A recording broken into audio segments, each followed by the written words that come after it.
Oh, langsung kena dalam hati ya. Kena dari ucapan abang ini. Tapi itulah yang disebut dengan netizen, bang.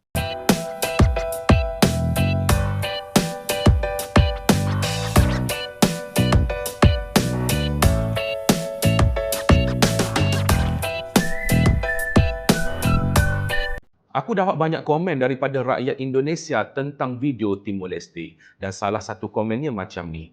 So, aku simpulkan secara mudah, dia nak bagi tahu yang orang Malaysia ni tak pernah kenal pun pasal Timor Leste dan tak pernah tahu pun apa itu negara Timor Leste. Kepada sesetengah rakyat Indonesia yang mungkin berfikiran kami ni IQ rendah, kami ni tak pandai, baru keluar daripada gua, mari sini aku cerita dekat korang. Kami rakyat Malaysia belajar pasal Timor Leste ni daripada tingkatan 3 lagi. Tingkatan 3 tu maksudnya umur 15 tahun. 15 tahun dah diajar pasal negara ni. Takkanlah muka macam ni dan rakyat Malaysia yang semua ada ni baru berusia 14 tahun. Kalau ikut korang punya pemikiran, cikgu sekolah korang yang mengajar sejarah tu, dia pun baru tahu pasal sejarah yang diajar dekat sekolah tu. Sebab apa? Sebab dia bahas dalam kelas, so maksudnya dia baru tahu. Kami bukan setakat kenal negara Timor Leste ni. Kami juga tahu apa yang Indonesia dah buat kepada Timor Leste. Oh, langsung kena dalam hati ya. Kena dari ucapan abang ini. Tapi itulah yang disebut dengan netizen, bang. Kadang dia berpikiran dangkal dan dia menyebutkan pula orang dengan IQ rendah. Padahal dia sendiri pun tak tahu. Saya sudah putuskan bahwa bahasa Portugis menjadi bahasa prioritas di pendidikan kita. Kita sekarang ingin hubungan ini lebih baik. Masih banyak kita harus belajar. Dan karena pentingnya hubungan ini, saya sudah putuskan bahwa bahasa Portugis menjadi bahasa prioritas di pendidikan kita. Karena kita ingin hubungan ini lebih baik. Selain bahasa Inggris, bahasa Arab, bahasa Mandarin, bahasa Jepang, bahasa Korea, Perancis, Jerman dan Rusia, bahasa Portugis menjadi bahasa prioritas bagi kita. Portugis dan Spanyol. Respect, Pak. Terbaik. Ya, setelah bahasa Inggris, lalu ada bahasa Prancis, kini ada bahasa Portugis. Tapi bukan tanpa alasan, selama ini di Indonesia itu sudah dipelajari banyak bahasa, termasuk bahasa Inggris. Apalagi yang bahasa Inggris nih, selain bahasa Indonesia, bahasa Inggris lebih diutamakan. Namun, kenyataannya bahwa setelah mempelajari bahasa Inggris di semua sekolah yang ada di Indonesia, orang Indonesia pun tetap bertutur bahasa Indonesia. Ya, karena orang Indonesia pasti berjumpa dengan orang Indonesia, itu bahasa Indonesia. Tapi kalau orang Indonesia bertutur bahasa Inggris dengan orang Indonesia juga, itu malah dianggap hal yang aneh. Entah, saya tak tahu macam mana itu pikirannya ya.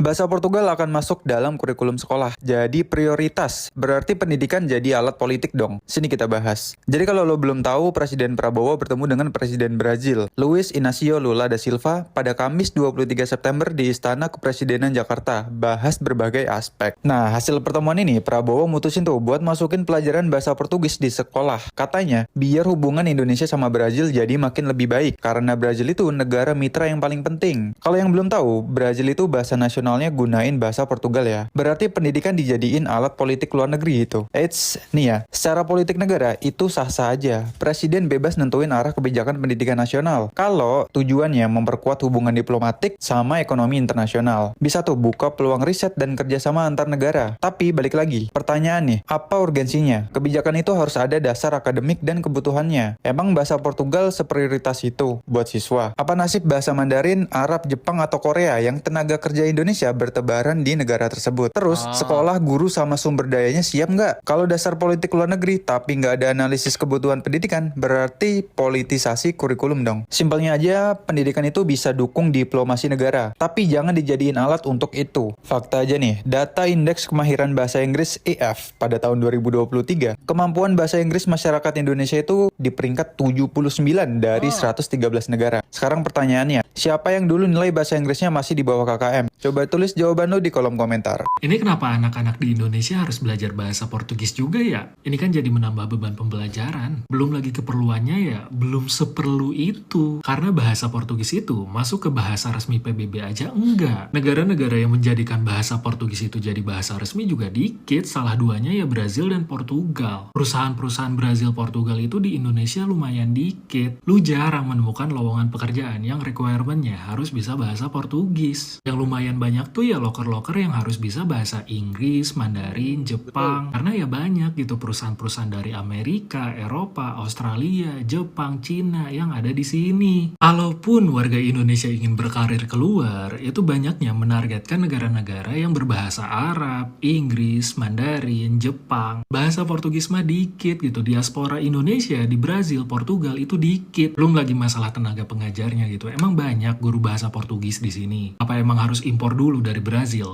Mungkin ya secara gak langsung ini menjadi syarat investasi. Tapi ya masa sih kayak gini? Emangnya kita kalau invest ke negara luar, mereka harus ada pembelajaran bahasa Indonesia dulu? Kan enggak. Oh jijian divisi kontrak.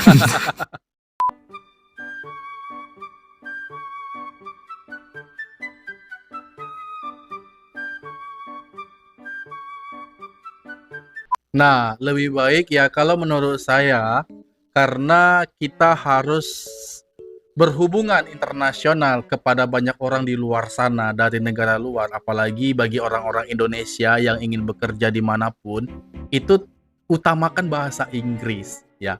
Karena saya sangat kagum dengan orang-orang Malaysia, walaupun dia bertutur bahasa Melayu, tapi bahasa Inggrisnya itu, nah jempol ya guys ya. Dia bisa berkomunikasi dengan para turis dari barat sana datang ketika mereka menanyakan, dan hal itu bisa diinformasikan, bisa diucapkan kepada orang-orang Malaysia dengan sangat baik dan terampil. Makanya orang turis itu kebanyakan mereka suka dengan Malaysia. Salah satunya adalah dari segi bahasa. Menurut saya alangkah baiknya bahasa Inggris lah yang diutamakan. Karena turis itu bukan hanya bahasa Portugal. Biasanya bahasa internasional lah yang mereka gunakan. Orang Portugal, orang Brazil pun bertutur bahasa Inggris juga ya. Kebanyakan begitu kalau mereka masuk ke luar negeri. Makanya di Malaysia itu ada satu keistimewaannya ketika mereka menanyakan alamat, menanyakan apapun, menanyakan tempat-tempat yang menarik, mereka bisa komunikasi gitu bahasa Inggris. Nah, itulah yang paling diutamakan menurut saya. Karena selama ini bahasa Inggris pun diajarkan di Indonesia, tapi orang Indonesia kebanyakan bahkan tidak menguasai bahasa Inggris. Nah, itu yang terjadi. Itu fakta yang tidak bisa kita elakkan. Jadi kalau menurut saya mungkin bagus juga bahasa Portugis, tapi lebih diutamakanlah bahasa Inggris dan juga bahasa Indonesia. Karena bahasa Indonesia adalah bahasa nasional dan bahasa Inggris adalah bahasa internasional. Dan kedua bahasa ini wajib menurut saya. Dan saya pun kalau disuruh lebih mempelajari mana, saya lebih mendalami bahasa Inggris daripada bahasa Portugis. Itu menurut saya pribadi. Karena apa-apa kita komunikasi dengan orang luar itu bertutur bahasa Inggris begitu. Oke, demikian tadi video aku. Semoga video ini bermanfaat bagi kita semua. Aku mohon diri, mohon maaf jika ada kesalahan kata, kesalahan sikap, dan Anda semua mohon dimaafkan karena saya hanyalah manusia biasa yang terluput dari kesalahan, dan saya akhiri wabillahi taufiq wal hidayah. Assalamualaikum warahmatullahi wabarakatuh.